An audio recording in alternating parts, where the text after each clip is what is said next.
Meninas, a autoestima é a forma como nós nos percebemos, a visão que temos de nós mesmos. Quando ela é positiva, somos mais felizes e temos mais força para lidar com as adversidades do dia a dia, não é mesmo? Já quando ela é negativa, abrimos uma porta para muitos sofrimentos psicológicos. E por conta disso, o psicólogo Watson Arantes vai falar conosco sobre esse assunto. Oi, Watson, bom dia, seja bem-vindo mais uma vez no nosso programa, tudo bem? Tudo bem, bom dia a todos. Muito feliz de estar aqui mais uma vez para a gente poder refletir sobre esse tema que é muito importante. Meu amigo, como que deve ser o cuidado com a autoestima? Ele é diário? Ele é um exercício? Ele é toda hora? Como é que é isso? Olha, Cleide, a autoestima, como o nome mesmo fala, a autoestima, ela é algo que é de forma interna e ninguém de fora consegue estabelecer a sua autoestima. Então, é um convívio melhor com você. E muitas vezes a gente, na nossa história de vida, a gente tem que passar por desafios e muitas vezes a gente cria verdades que não são as nossas. Então, muitas vezes a gente é criado num ambiente que é hostil para a gente, né? Um ambiente que não realça ou que não fortalece as nossas habilidades. E principalmente, né, aí as mulheres, elas vão desenvolvendo ao longo desse tempo situações que deixam elas com baixa autoestima. Então, na adolescência, quando tem aí a puberdade, quando a gente começa a ganhar aí, né, as características secundárias, os seios, né, o desenvolvimento, muitas vezes não, essa sociedade, então, ela é muito comparativa. Então, você compara isso com aquilo, se você não tiver determinado tipo de padrão, você não é belo e você tem menos valia. Então, é muito importante que a gente entenda que a autoestima, ela é baseada em vários aspectos. E aí, às vezes, as pessoas falam para você, você é bonita, você é isso, aquilo, outro, mas você não consegue se ver. Uhum. Então, as pessoas vão ficando distantes, entendeu, Cleide, delas mesmas. E aí elas deixam de se cuidar. Entendi. Olha, Watson, nós estamos apresentando aqui hoje no nosso programa uma profissional de maquiagem. Ela trouxe uma pessoa da terceira idade e está mostrando pra gente como é que desenvolve a maquiagem nessa idade, nessa faixa etária. Aliás, eu quero chamar a atenção do telespectador que daqui a pouquinho a Kathleen volta com a sua mamãe para finalizar essa maquiagem e mostrar para você o efeito todo dela. Então, Watson, eu pergunto para você, eu estava falando aqui para o telespectador e às vezes eu falo muito por intuição.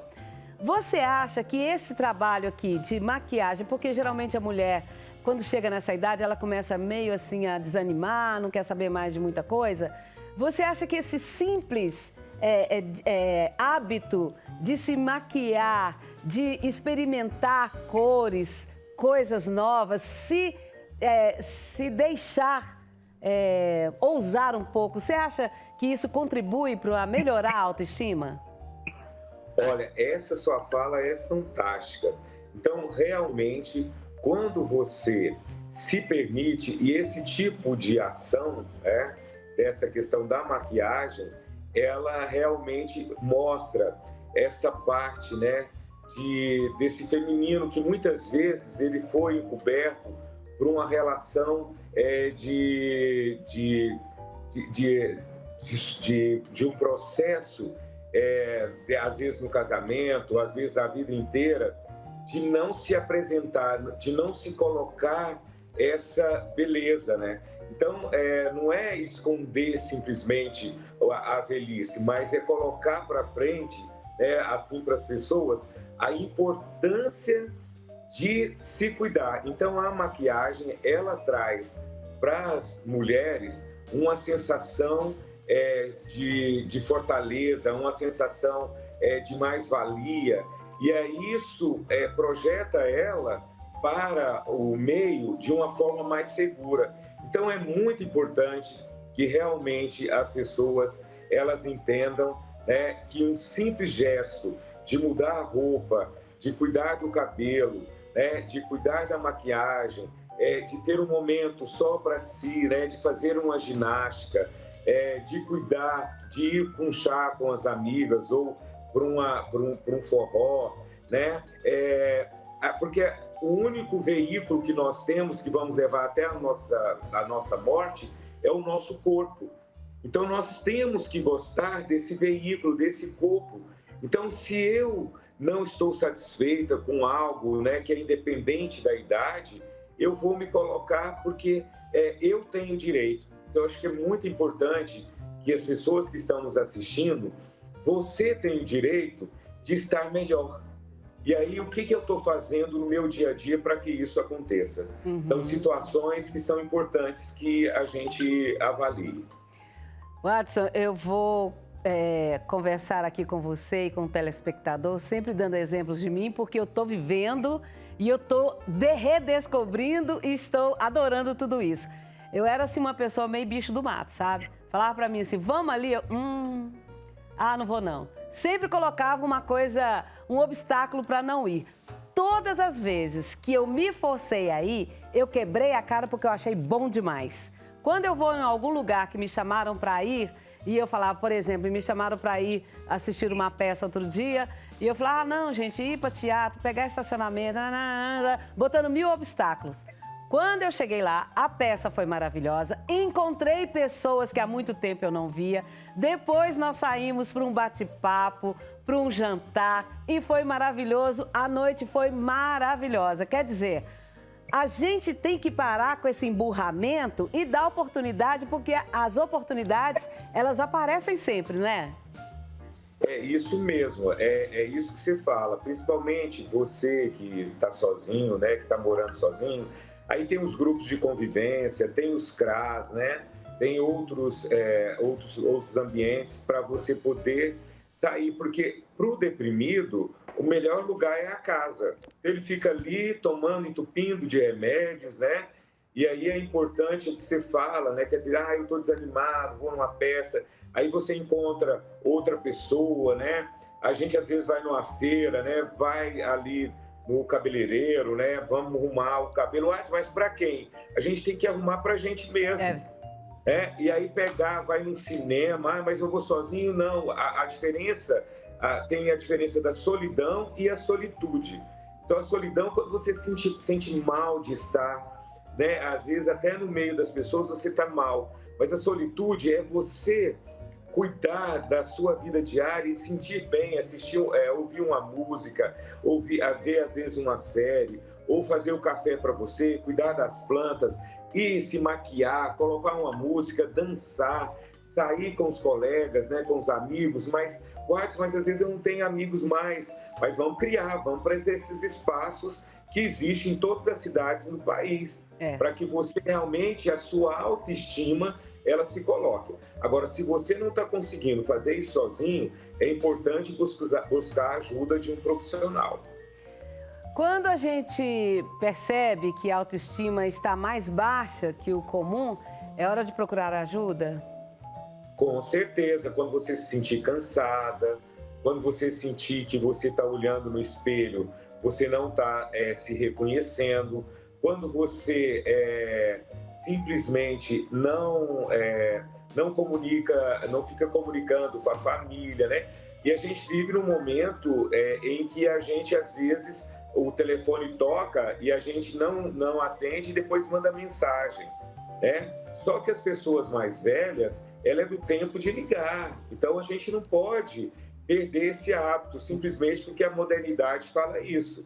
Então, fulano, meu filho, vai estar trabalhando, etc.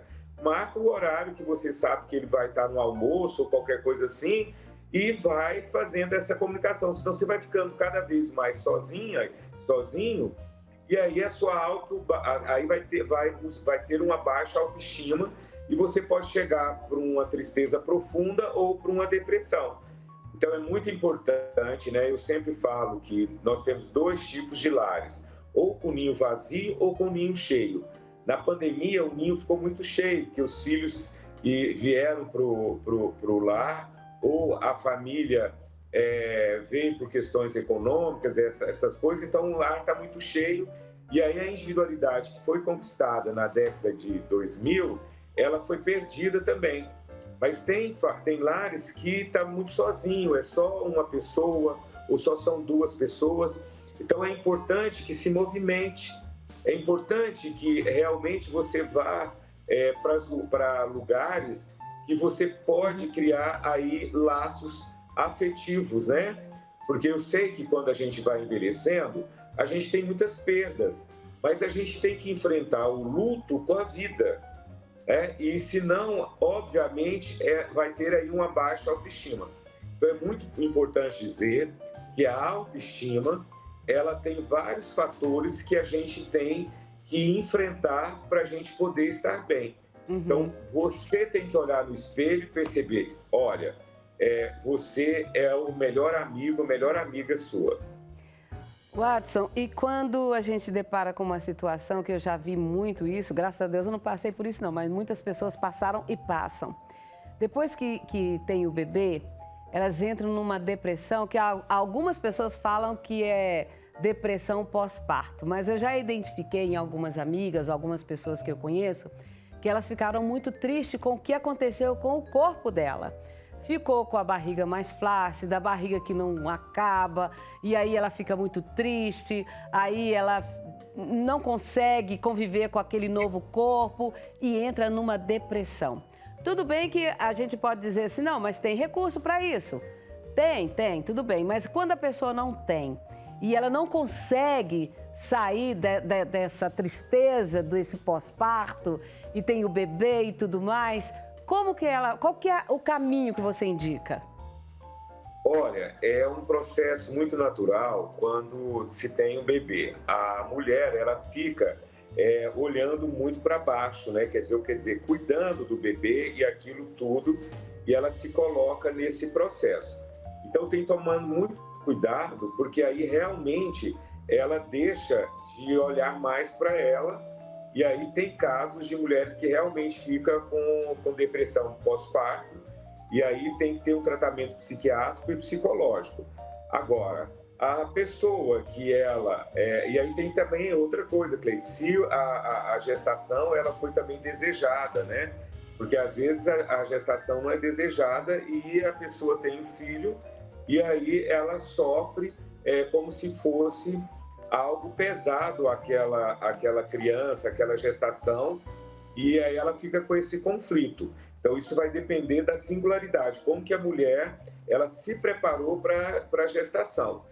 Então é muito importante no puerpério, quer dizer, antes do nascimento da criança, é importante que essa mãe ela já tenha um acompanhamento real, e isso na rede pública tem esse acompanhamento também. E muitas mães não fazem esse acompanhamento. Então, tem esse acompanhamento.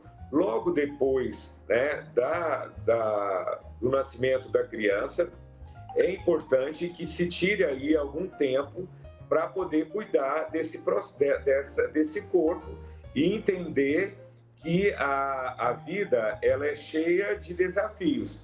Obviamente, tem criança que mãe sabe muito mais do que eu, que choram a noite inteira, tem problemas e etc. E aí tem que ter o companheiro, né? O companheiro que tem que estar junto nesse processo. Mas aí, Watson, muitas vezes não tem um companheiro. Aí é importante que entenda que isso é algo passageiro, né? Que é um processo passageiro. Claro que às vezes vai demorar 1, 2 anos, né? Porque a criança depende muito da mãe nessa fase. Mas aí gradativamente começar as atividades e esse processo como um todo até o corpo voltar à normalidade. Watson, você falou de uma coisa aí, mas eu queria que você falasse um pouco mais, esclarecesse um pouco mais, porque uma das grandes queixas das pessoas é a seguinte: você tem uma fórmula, você fala assim, olha, faz isso, faz aquilo. Às vezes uma amiga fala com a pessoa, não, você faz isso, faz aquilo que vai dar certo. Mas a coisa não é... A teoria é uma coisa, a prática é outra. E você sabe o que eu acho mais difícil no que você falou aí? É sobre a pessoa procurar novas amizades.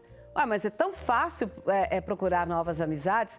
Para mim, eu acho fácil, porque eu sou caruda, né? Eu chego, eu converso e tal. Mas, para muita gente que está nos assistindo, fala assim, ué, mas esse psicólogo está falando, faça novas amizades, mas eu estou tanto tempo fora desse ciclo, dessa sociedade, eu estou tão à margem, não é fácil para mim, não. O que você responde para essa pessoa? Eu respondo o seguinte, ó. Por exemplo, na Igreja Católica tem vários grupos, né, que você vai inserindo aos poucos. Então, você chega no coordenador, né, da atividade adequada, fala, olha, eu estou há muito tempo sozinha, né, sozinho, e aí eu quero que você me ajude nesse momento aí, né? Então, tem esse processo. Se você vai no CRAS, tem ali os grupos, né, de convivência. Você chega, né, num coordenador também, fala da sua problemática, né, que você está ali, e aí, de forma gradativa, você vai entrando. Sim. Vocês sabem que eu tenho um grupo de teatro, né, que eu trabalho com mulheres com mais de 60 anos. Então, muitas vezes, vem aquela senhora que perdeu o esposo, que está ali sozinha, que nunca fez teatro, e aí, às vezes, a amiga leva, e aí ela demora a vir. Quando ela chega, ela é acolhida tão bem, e ela é respeitada pela individualidade dela, pela singularidade dela. Quando ela vê, ela está ali conversando, ela está ali desenvolvendo todo o processo. Então, realmente, não é fácil você arrumar novas amizades, mas para isso, você tem que dar o primeiro passo. Isso. Então, você não precisa ser uma extrovertida como a Cleide, né, ou como eu, mas você vai devagarinho, quando você vê, você está ali conversando. Às vezes no grupo de costura, às vezes no grupo de solidariedade, né? E aí você vê todo esse processo. Meu amigo, meu irmão, muito obrigada pela sua participação. Bom final de semana, bom descanso se você for descansar e que o Pai Eterno te abençoe sempre. Um beijo. Tchau. Cleide, um abraço, tá? Bom carnaval para todo mundo. Deus abençoe aí. Um abraço, querido.